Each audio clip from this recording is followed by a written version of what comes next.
It's 65 days, but I treat every day like it's my last. I'm only concerned with building on the future, cause I can't change my past. Positive vibes for positive lives. She just giving you that truth and shifting your mind. It's more mental than you realize. It's up to you to take control, cause this world is cold and negativity gon' take its toll. Now we've been told any day could be your last. I'm embracing every moment and I cherish every laugh, every smile, every hug, every kiss, every touch, every person in my life that I care about and love. But wait, maybe I'm getting too emotional. That's exactly what they say you ain't supposed to do. Suppress your feelings, never talk about your pain. Can't appreciate the sun without acknowledging it rains, right? That's right. So this a moment of clarity, and make sure you always protect your energy. You stay focused and your life gon' be lit. And you are now rocking with Celeste the Therapist. Let's go. Hey, hi, beautiful people. So if you are watching me on the replay, thank you so much for watching me. I appreciate you. If this is your first time in my podcast, my name is Celeste. I am a therapist from Boston. I come on, I talk to people who are doing things to empower the lives of others. And the goal is to help people kind of shift their thought process because a lot of times we get stuck and we don't know how to get out of it. So I get to talk to some amazing people. I'm truly like thankful and grateful and blessed that people still want to come on the podcast to share their story. So I'm going to introduce a really amazing person who's going to come up and we're going to have a conversation. And I'll let him introduce himself to you all. Hello, how are you? I'm doing fine. Hello, how are you? Good. What's your Southern accent? You got a Southern accent. It's funny. I lived in Georgia for a few years, and I grew up in Boston. But when I came back to Boston, people were like, "Oh, you sound like you're from the South." Then I was down south. They was like, "You sound like you're from up north." So I felt like I didn't fit in anywhere. Yeah, I hear you. What is your name and where are you from? So my name is Taylor Comer. I am originally from Marietta, Georgia, which is about 15-20 minutes north of Atlanta. But now I live in Huntsville, Alabama, where I went to school at Alabama A&M University. Nice. Well, thank you for being here. I'm excited to talk to you. And Taylor has a book called Hard Sips Through Hardships. And I had the pleasure of reading the book, really great book, really. It's like a manual for people that are stuck, especially struggling with depression, substance use, anxiety, hearing from somebody that has gone through it. So I want to walk people a little bit through your story, but we ain't going to tell them everything because it's in the book. Yeah, no problem. And so you are somebody of faith. That's very clear from the book. So tell me about where you were born. So we know you were born in Georgia. Yes. Tell me a little bit about living in the South growing up. Yeah. So plenty of experiences. So my parents are originally from Alabama, Ronald and Beverly Comer, but they moved to Georgia and started their life. When I was born in 92. It was right in the era of the 90s where Atlanta was just rapidly growing. And so everybody was either moving to Atlanta or moving out of Atlanta to the suburbs. So we grew up humble beginnings. I remember growing up in an apartment, we actually had an apartment fire that was a blessing and a curse because it gifted us the ability to get a house. And so I grew up in this house pretty much my entire life. And my parents groomed me to focus on faith and education. Like those are the two main things that we went to Mount Ephraim Baptist Church almost every single Sunday. And my mom taught both Wednesday night Bible study as well as vacation Bible school. And then both my parents heavily focused in education. My dad was a valedictorian. My mom has gotten her master's and she also teaches, she was teaching until she recently retired. So they were always like, hey, you got to hit the books. So you could say that they were pretty strict Southern parents. But one of the things I feel that it helped groom me is it laid me with a wonderful foundation. Right. And that foundation is pretty apparent in a lot of the way that you wrote about certain experiences. Now, with you being raised in church, I was raised in church as well. when you look back on your experiences, do you feel as if you just kind of like went through the motions of the teachings, or do you feel like you applied it to your life? I feel like two things can be true, right? I feel like there were moments where I kind of went through the motions, and you know how people say you play church, where you just pretty much do it. You know exactly what the pastor is going to say, and you just say it and you go about your business. But I also feel like I grounded myself in the faith as well, because like I was one of those active children in the church that did oratorical contests in the church, and I was a part of the choir, and I was a part of Boy Scouts at our church, and even to the point where I used to be eager, if the teacher didn't make it for Sunday school, then I would take over the lesson and start teaching the lesson for that Sunday. So I feel like I did have both, and I feel like a lot of the foundation that was laid was there, even though there were moments where, hey, I'm just here because my parents are bringing me here every single Sunday. Right. Because it was part of your environment. So even if you were there and just not really engaged as much, you were still like being absorbed with a lot of the literature and things like that. Because that's the way I felt like when I look back, is that I was there. A lot of things I talk about are things that I've learned growing up, but I don't remember really applying them to my life. Now you graduate high school. So from grade school to high school, you're in Georgia, right? Any kind of struggles with depression or anxiety during this time, during your earlier years? I would say nothing besides the typical, like, I didn't make the basketball team, or this girl doesn't like me the way I like her. Nothing beyond that, where you think the world's going to end because the girl doesn't like you. But other than that, nothing. Yeah, too when we put it on a notebook, it was real. Right. It was real. We about to get married. You thought.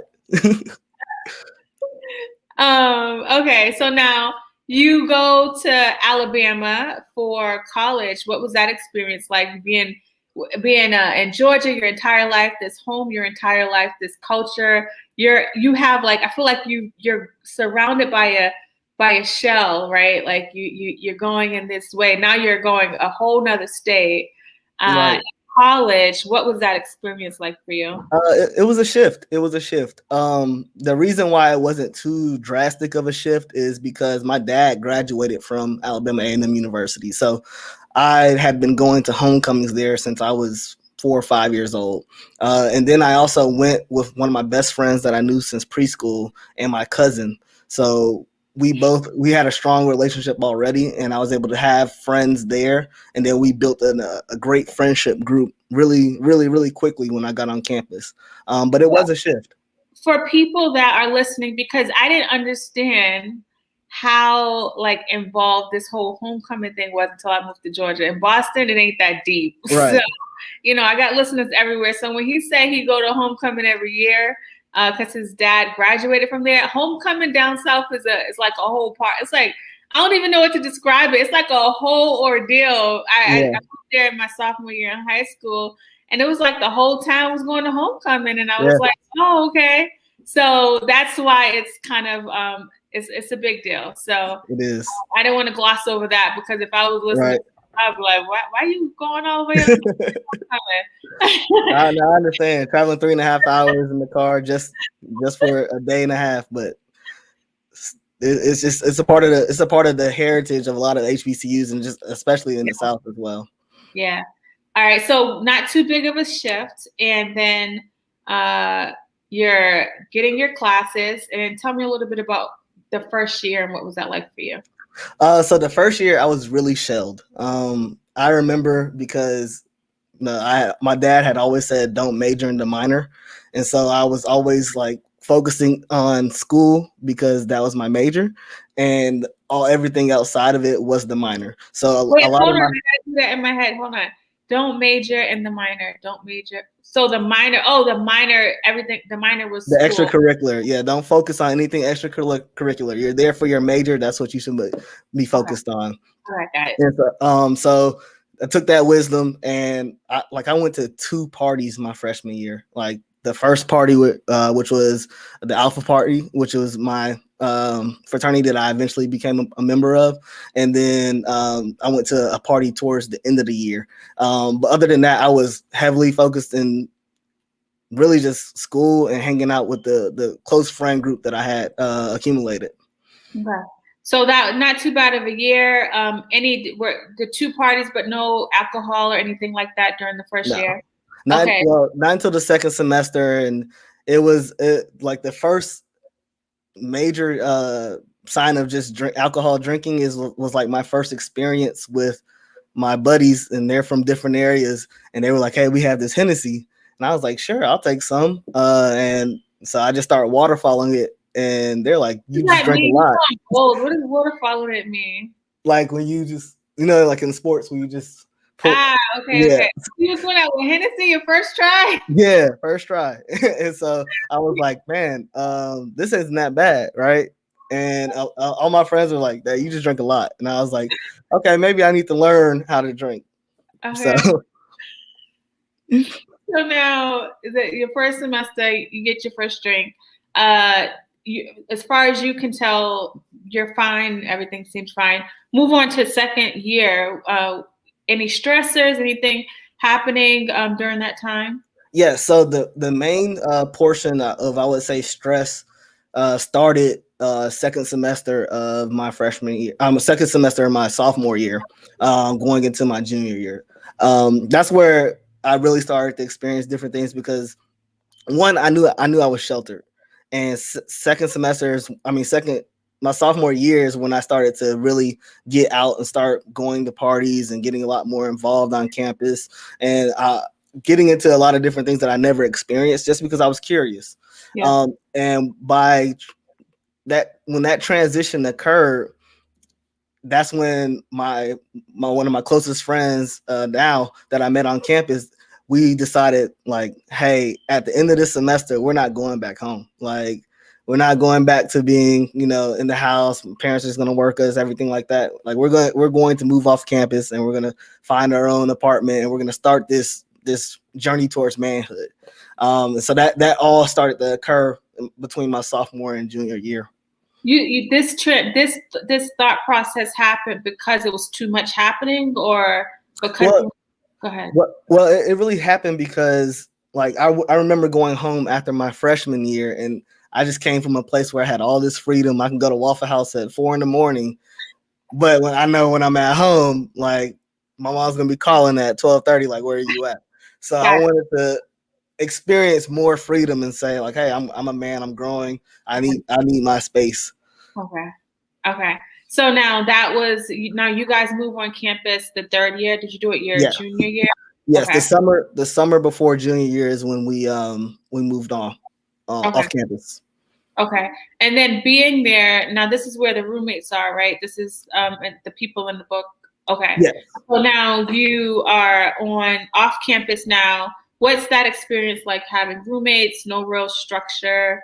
It was exciting, but it was also crazy, because we had just that autonomy to be able to, grow and learn and see who our authentic selves are. That was a great experience. But learning life, coming from a background where I didn't really know everything, and I felt sheltered, was definitely a hit in the face. Like, paying your first apartment, rent, paying utilities bills, understanding, like, oh, I just thought I had to pay rent. No, there's utilities, there's renter's insurance, there's, TV, internet, all of those different things that factor in. And we did all of this surviving off of being servers at Applebee's. And it was the Applebee's next to the college campus, so those tips weren't that generous. So it was one of those things where, like, we were, like, there were times where I was working 12 hours straight from 10 to, almost 1 a.m. at Applebee's, and walking out with like $30. And like, I got enough to get gas to get back to the house, but how am I going to pay this rent?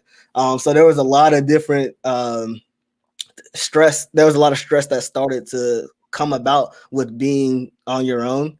And then that led into also the freedom when you have people that are older that have the ability to purchase alcohol that are your friends. Right. There's no more dorm where they're coming and checking on your room. Like, hey, come over to the apartment. Yeah, I got a 6-pack. We can just crash it, kick it. One of the things that I've observed, in America, we're living in a system that wasn't really designed for Black people. Right. Talk a little bit about like kind of racial profiling in the South with the police and stuff. Do you feel like when you look back, because now you've moved out, you're in this apartment, do you feel like part of the pressure of the stress, and because you could have been a little bit more transparent with like your family if you Right. thought about it, right? But when you look back, do you think like part of like being a man was like you're supposed to take care of your own, you're supposed to do this and do that, and so like when you think about that, why would I tell people that I can't do it because that means I might be a failure? Do you think any of that played a role in what was happening? Definitely. That's one of the things that I'm building my platform on, especially around men and especially Black men, is being more vulnerable, being able to talk about your feelings with your family and your friends, because we had this whole notion, and society tells us, whether it's sitcoms or movies or whatever it may be, all of these examples of what it is to be a man and how you're supposed to, take, like you said, take care of your own, how you're supposed to, not really show emotion. You're supposed to be able to be real stoic. And I understood like that's the person I wanted to be. I wanted to make sure everybody looked at me like, oh, he's the man, he's doing everything. But there's power in vulnerability, and there's a release in vulnerability, and that's something that I started to learn after the incident happened. And somebody that comes from like this faith background, and you don't get out of that background without learning about Jesus, right? Knowing how much he showed emotion, how much he shed tears, how much he was saddened by things that were happening, and so. That's like the person that we kind of look up to, and to think that we can be like, hardcore as if we're robots. So it's good that like, I know now you're in a place where you kind of understand that, but I wanted to kind of like interject there for people that are listening, especially Black men who may find themselves kind of struggling with not being able to do certain things, like to know like it's okay. Right, definitely. Mm-hmm. So now this happens. You're struggling to survive. You're exposed to a lot more. Now, tell me, like, what leads you to the incident of the car crash? So it was a series of things that I talk about all in the book that led up where it just compounded and compounded. Everything from a car accident and like my back window getting smashed in, all the way to our apartment getting robbed when we are at home on Christmas break, up until the end of it was my grandfather's passing. When he passed, it kind of boiled over into, okay, I really can't deal with everything that's going on. And every single step of the way, it was like I was starting to consume more and more alcohol as kind of my release. Like, hey, I could just, because we all, I talk about it all the time. Everybody knows that age-old saying of, hey, I need a drink. You had a hard day. Hey, I need a drink. As soon as I get home, I'm gonna pour me one up. I've started to fall into that routine with not just for myself, but also dealing with social anxiety, because I'm usually very, very shy as a person.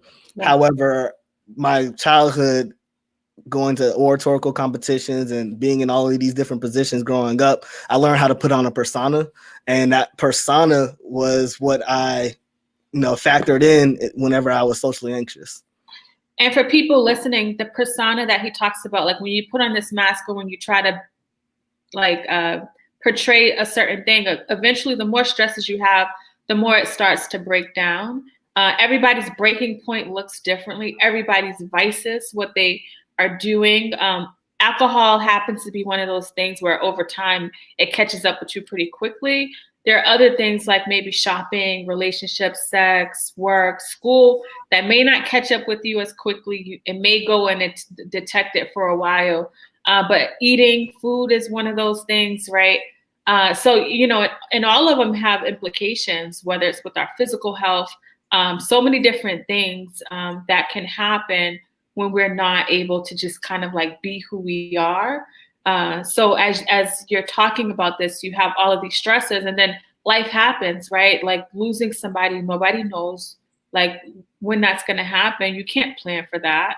Right. And so now you have pile and pile and pile and piling up, and then this happens, and then that was kind of like your breaking point. Exactly.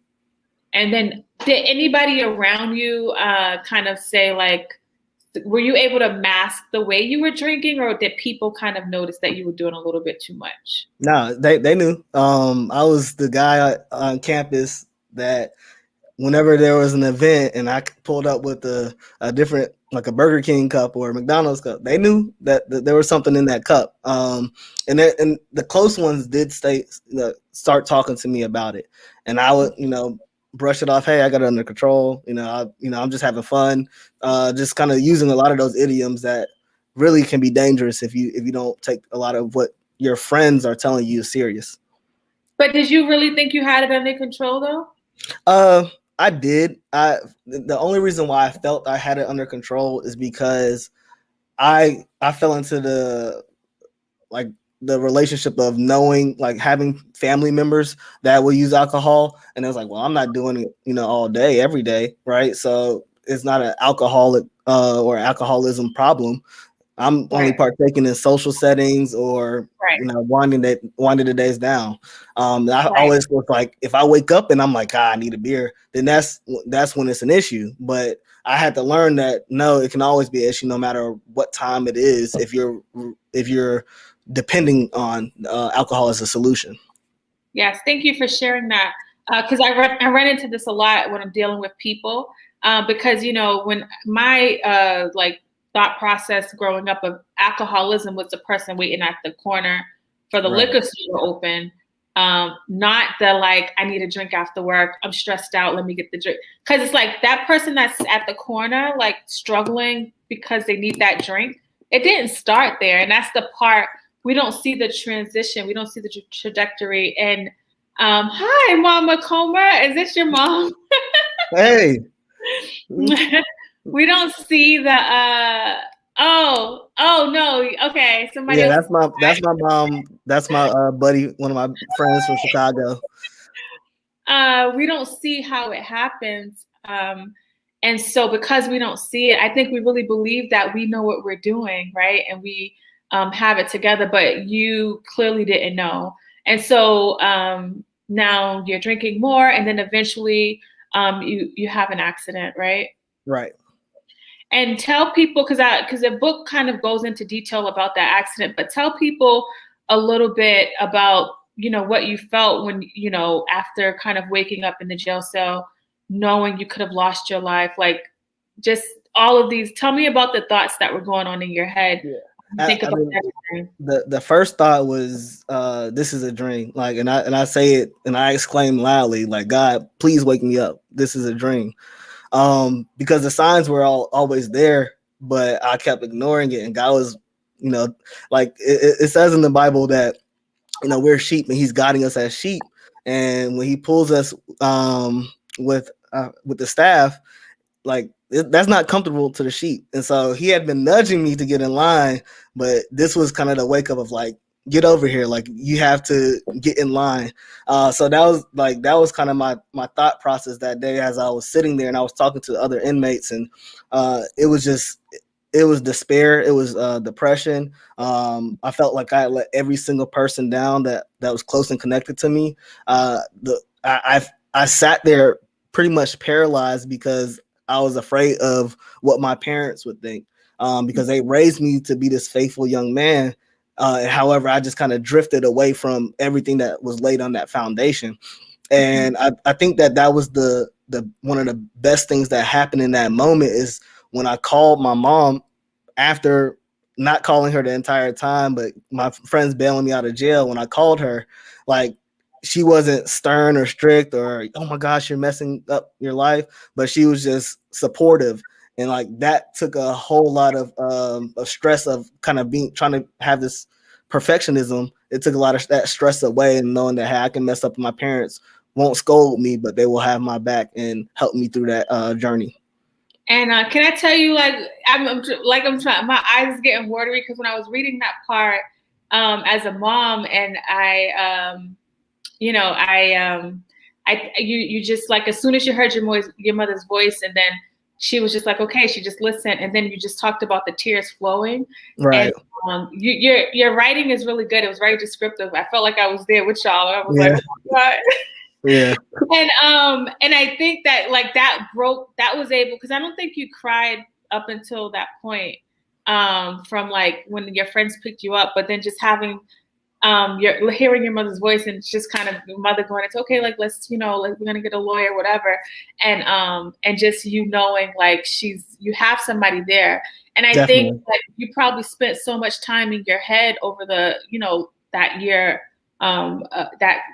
junior year, and in your head, because the enemy wants us to stay isolated, so we could start thinking we don't have anybody, and then like just hearing her, it's like, oh my gosh, I do have somebody, right? Like exactly. Always had somebody, and it's not like I never had her, and so I'm sure like that was going through your head during that time when you heard her voice. Definitely. Nice. So now you're on this journey to recovery. What was that like? Because now things are tougher, I think, for when you're in the system, things get really tough, and you go from never being in the system to all of a sudden, like, and then all of the things that they had you doing, I'm like, how could you, like, if you didn't have like a support system, it wasn't possible to get the colors, go there and do your intern. Like, you had a really strong support system. A lot of people don't have that support system, and I know the system was designed that way so that they can keep you back in the system for missing that call and all that stuff. But what was that like for you, having to like go back and forth and not have a car, license revoked, do all of these things? What was that like for you? It was really stressful. Like, and like you said, the system is designed, so that people that are in these situations that don't have that support system will fail. And once they fail one instance of it, whether it's not making the class on time, and literally the door to the class closes at that time. If you're a minute late, then you're docked and they're coming to get you. So like the intensity of all that they put against you is designed so that, hey, we can get more people in here, so that we can get more funding. That's just the honest truth. And so having that support system just really made me cherish the actual relationships for those people that always looked out for me. It really let me know that, hey, these are true friends, versus just kind of people that are what I'm social with. And it really kind of defined a lot of the relationships that I had leading up to that moment, because a lot of times, like, you would be helping with someone or giving to someone, but they would just be receiving and taking from you. And so being able to distinguish from someone that can sacrifice for you and say, hey, I'll wake up with you at 7:00, drive you through traffic, 30 minutes to your internship, and then I'll come pick you up and take you to your color code. Like, those were kind of like moments in our relationships that we'll always cherish and look back and say, I always knew you had my back. Yeah, that's so good. And in the book, Taylor goes into more detail. It's actually it's an easy read. And I want to pull up a part of the book where you kind of speak to people that may find themselves actually, I want to do one other one really quick, where you're kind of speaking to people about how to like get back on, where you talked about this is what you needed to do. You still do this to get back on track with your life. Can you just read them for the people that are listening on the audio 1 through 7? Yes. So step 1 is reestablishing your faith, getting back grounded in whatever your faith base may be, which leads to step 2. Because once you get grounded back with, for me, it was God, you start to fall back in love with yourself, and you start to understand and learn more about yourself. And by loving yourself, you start to understand the importance that is in making time for yourself, not just for your job or your career, but also just time for yourself mentally, giving yourself mental brace. And by doing so, that leads to step 4, where you start to pursue your passion, where you understand, like, hey, this is what I love about me. This is what I've taken my time to do, and this is what I want to chase after. Then number 5, trust positive family and friends. And I use positive for a reason, because as they say in the South, not all kinfolk are your skin folk. Not all skin folk are your kinfolk. And but like a lot of the times I feel that we get tied down into family, and sometimes family is not always there for you. But positive family and friends that are invested in you will show themselves and illuminate themselves over and over again in your life. Then 6 is doing a good turn daily, because that is what I've learned in my research through mental health. Helping someone else in their troubles will help relieve a lot of the stress and anxiety that you are dealing with. And then 7 is leaving a legacy. And that's the ultimate goal. And I feel like it's a revolving list. It's not a linear list. It's a revolving list that will continue to go up and down. It's hills and valleys. And that's what took so much time, is because there are moments where I was riding a high and going up the mountain, and then I would be in a social setting where old mannerisms will fight back in. And so it's definitely something where it's a roller coaster, but you always have that end goal in sight. Yeah, it's definitely a roller coaster for people listening. And, I always tell people healing is not a linear journey, right? There's going to be some ups and downs. I think, growing up in America, we're so like therapy and psychiatry and that's it. When it's so much more, like it's so much more. And I know you were raised in church. There's some people that may not have been raised in church, but I do believe that regardless of where you were raised, like you have everything that you need. I think God gives us what we need. Right. But unfortunately, we don't make space to renew our mind and spirit and gain clarity to hear him. I always tell people, right. I used to think it was a voice I was waiting to hear. Like, in the movies, they exactly. Like, and it's not no crazy like voice that you're waiting to hear from you. When I say hear, meaning like some of you feel it in your body, right? Right. Years ago, there used to be commercials. I know people don't really hear about commercials no more, but they used to have a red devil and a white angel, and right. Would tell in the commercials like, oh, eat this or don't do it, And I think like that signifies like what really happens inside. It does. I think it really does. And then what ends up happening, and I know what happened for you. You stop ignoring that good side and just kind of go and then the more you do the things that you're not really should be doing, the more uncomfortable we get. Exactly. Right? The more anxious you get when you're not living to your fullest potential, because everybody has a purpose. Everybody's designed for greatness. Unfortunately, we don't all live it out, not because of society, but because of our own selves. Yeah, right? Like we hold ourselves back. What's your thoughts on that part? No, I completely agree. And that is what's happening. There's a tug of war always going on within yourself of doing what's right and doing what may feel right or what may feel best in that situation. And a lot of times, like I would know, like I would be in the club atmosphere and I would say like, I don't need another drink, but I mean, I had a long week, this and this happened. Like I might as well, or a friend might come with, hey, here's another one. And so like a lot of those times, like there's nothing wrong with me saying I'm good. Right. But the man in me is like, man, I can do this. Like I'm confident I can do this. I've been here before. Right. And so a lot of times I lost a lot of those battles. And I feel that, like you said, God gives you everything that you need inside of you, but you have to have a clear mind. And that's where those first, 3 steps come in is making sure that, hey, you get a clear mind by being able to focus on yourself, loving yourself, and being able to make time for yourself. That's good. And another thing that, you kind of talk about in the book, because as we're talking about understanding, we have a purpose, we need clarity. A lot of people want to know, like, well, how do I get that? How do I know who I am? Because when I know who I am, I'm not going to let Taylor tell me who I'm not, right? And we're in a society that does not promote wellness. They say it on paper, but they really don't promote wellness. They promote like get married, be in a relationship, have a house, have money, right? But nobody's talking about how are you feeling, not the like, how are you feeling? Fine, thank you. No, but how are you feeling today? Like, how are you really feeling? Exactly. Nobody cares. And so because I understand society doesn't care about that, for me, I got to do the work myself. You give people these questions to kind of like answer if they're kind of struggling. Tell people a little bit about this part and why you put that in the book. Yeah, I mean, I feel that, like, as you say, society doesn't promote mental wellness at all. They try to say it, but honestly, it's a profit driven society, and it's a capitalistic society. So everybody is focused on the end goal when it comes to a monetary goal. I understood that, you know, there's happiness.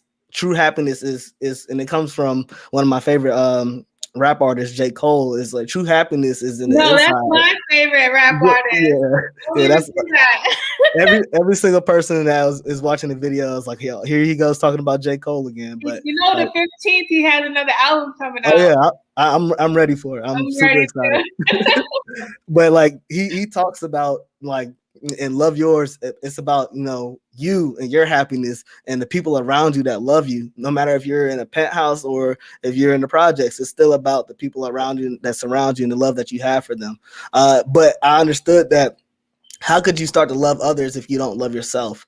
And how could you love yourself if you're too busy in this cycle, in this rat race that the world has us, you know, in, by going to work or trying to pay bills and trying to keep up with society? And in the Black community, we say keeping up with the Joneses. Like, how do you get out of that to be able to know yourself?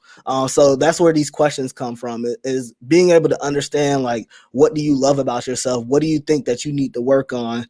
What do you want the most out of life? Like, what do you want people to remember you by once you get to the end goal? So that's where all these questions come, and it's meant for people to pause the book at this moment, write them down, and begin to answer them. And if they can't answer them, to give themselves some time to actually think about it, because I feel like that is a critical, that moment where you're looking in the mirror and you're like, hey, this is a turning point in my life.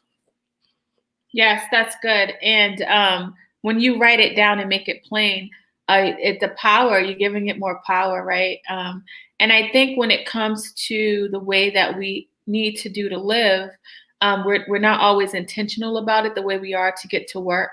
And if we really take those same characteristics that we utilize to survive, because especially for Black people, we are great survivors. We survive really well. We, you know, over the years, go back to slavery, you know, when all of this was happening, we just had to get back on the cotton field and keep doing that work. So we survived well, but we don't understand how to live. I think, like, you know, with your transparency in this book, you really help people. One of the things, you know, when it comes to getting back up, your mom says, number 8, when you fall down, get right back up and brush yourself back off and begin again. God always has your back. Amen. Thanks, Mom. And that's something that I really believe is true when we start to know that we are destined for greatness. And if we write that down, when the struggles come, because I wish life takes a pause when we're trying to get our life together. Right. Like, can we just do a little pause?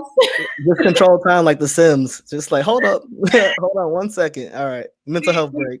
We don't get a pause, and so because we don't get a pause, we really got to be focused. We got to really understand what we're going after, because you knew you was going after that degree, so you going back and forth to that internship just made so much sense, because you had a date.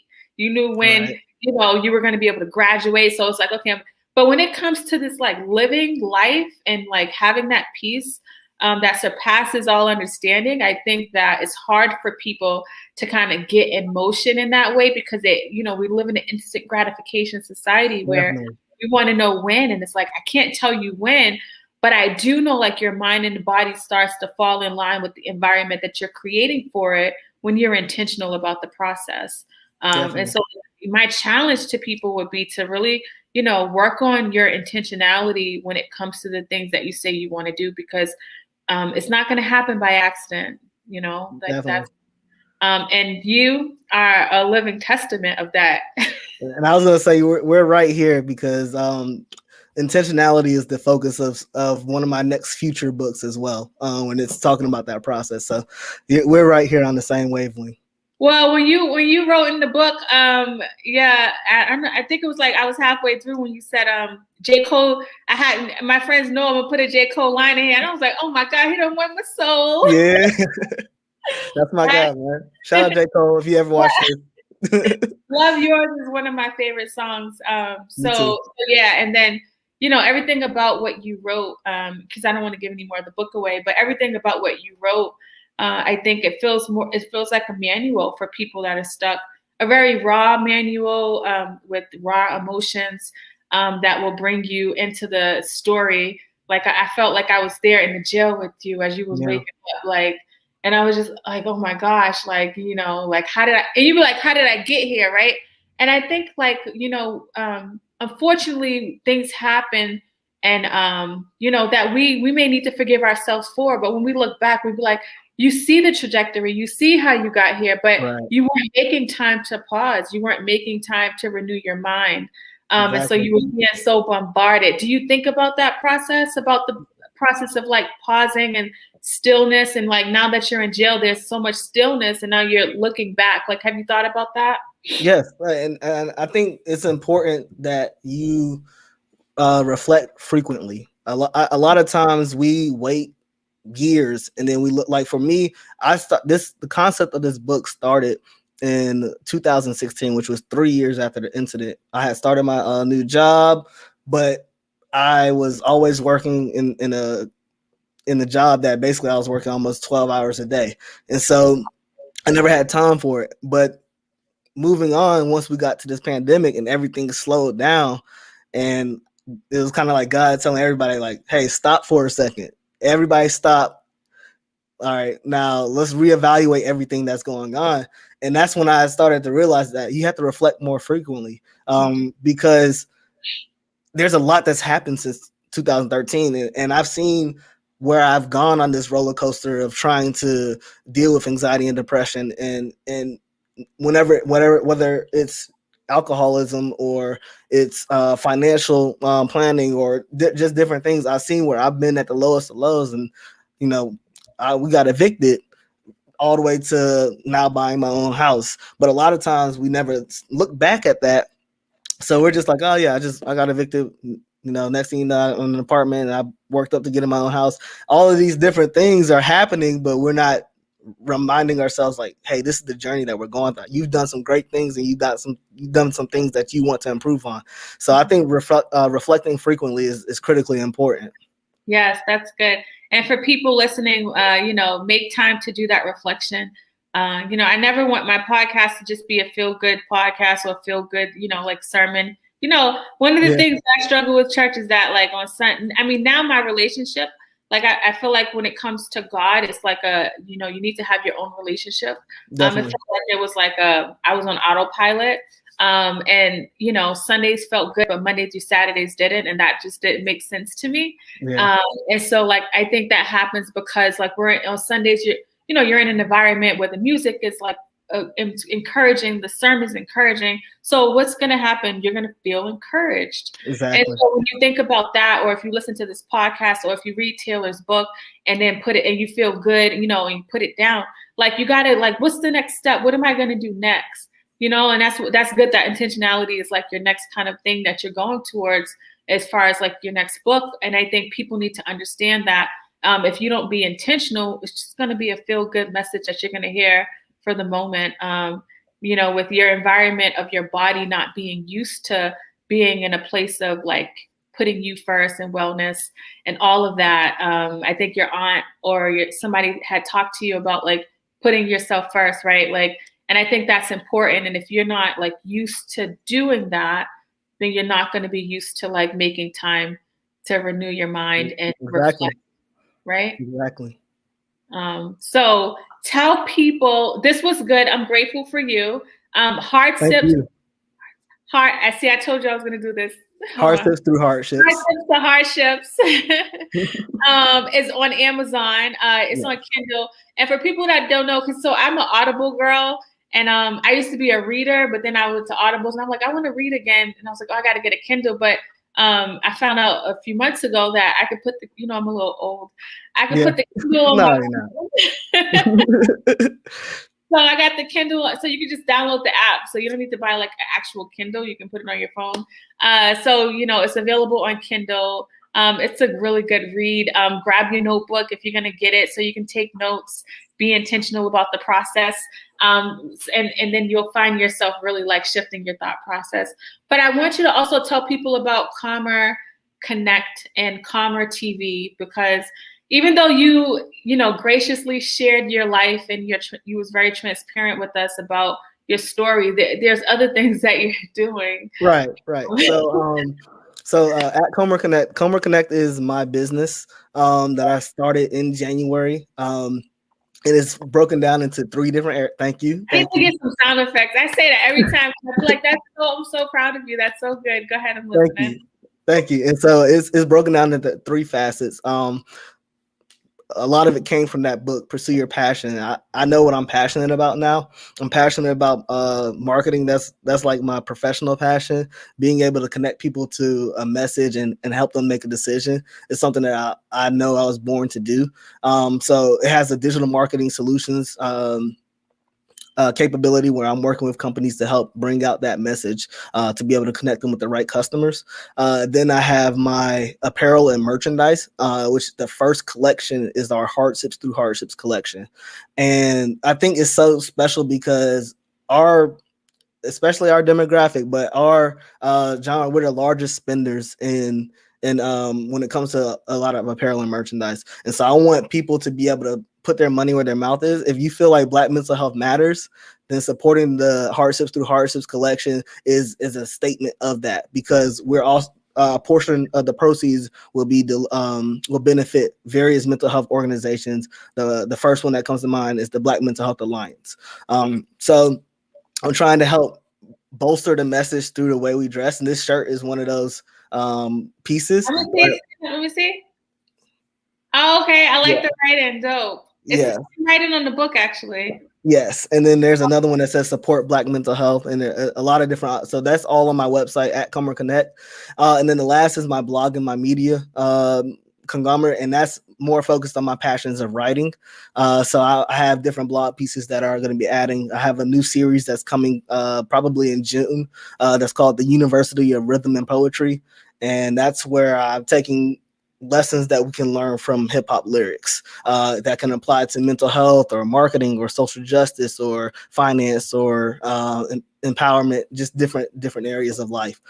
So that's what Comer Connect is. Comer TV is my personal profile, just taking you through my journey of entrepreneurship, of life, of my girlfriend, my relationship, and everything of that nature. Thank you for sharing that. And I meant to mention that too, because in each chapter, Taylor does a quote from a rapper.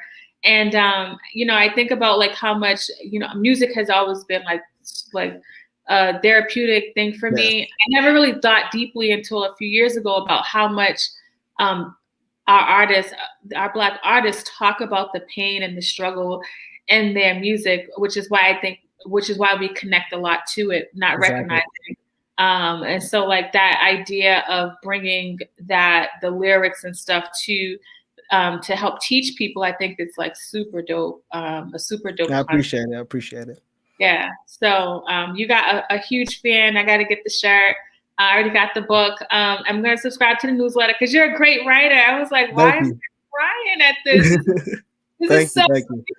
When you can feel like you with the person in the book. Because at first I was like, is this a real story? But like, it has to be real because it's so real. Like, yeah, yes, it's a real story, real people. It is something that it was therapeutic writing it. Like I remember having nights where I was staying up till 4 or 5 in the morning because I was committed to writing it, and then going back to work at 8 o'clock. So it was very therapeutic for me because I was able to release so much of what I had pent up from years and years of this journey through battling anxiety and depression. Nice. Well, thank you for sharing that. I'll say you are a jack of all trades. I can see you have like I can only imagine what your brain looks like because you're using like all of it. You're using the creative side. For me, I'm just a mental health girl. Like I just do mental health. That's it. You're like doing everything. So the sky, like, the way the lengths and heights you're going to go is crazy. And you're I appreciate that. So keep doing what you're doing and promoting this book because I'm going to keep promoting the book. But the people need to hear about it. Everybody listening to this on the audio, you'll find a link in the show notes to order the book. Are there any last things that you want to say to the people? Thank you. Your mom says it was a great interview. Thank you, Mom. Thanks, Mom. No, I really just want to appreciate you.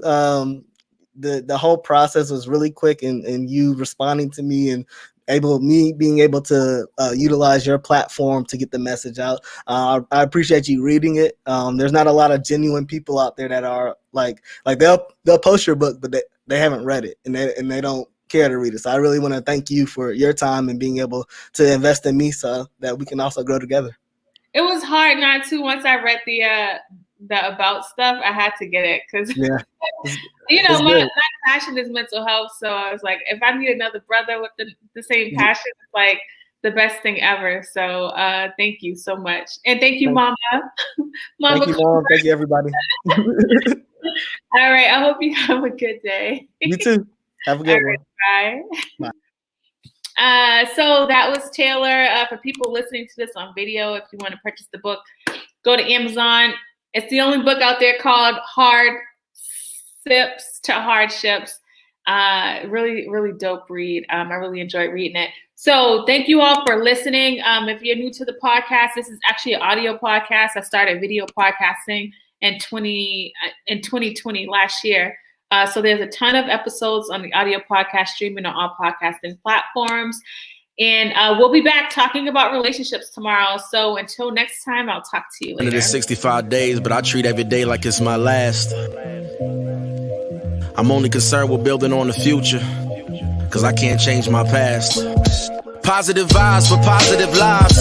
She just giving you that truth and shifting your mind. It's more mental than you realize. It's up to you to take control, cause this world is cold and negativity gon' take its toll.